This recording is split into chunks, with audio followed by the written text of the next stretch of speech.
नमस्कार, म मदन घिमिरे।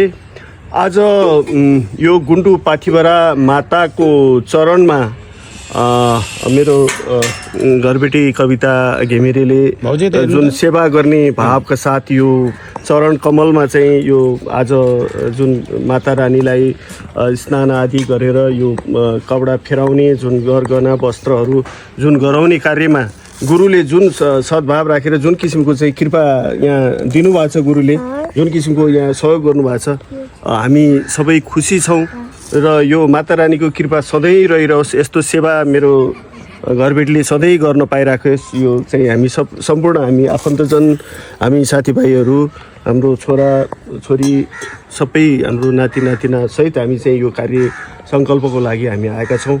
माता रानीको कृपा सधैँ रहिरहोस्।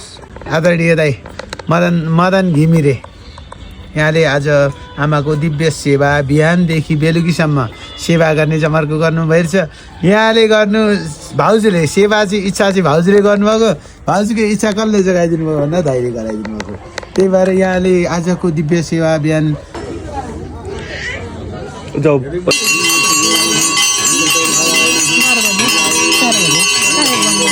शस्त्रक्रिमा वयम्मवायुर्मा तस्मादे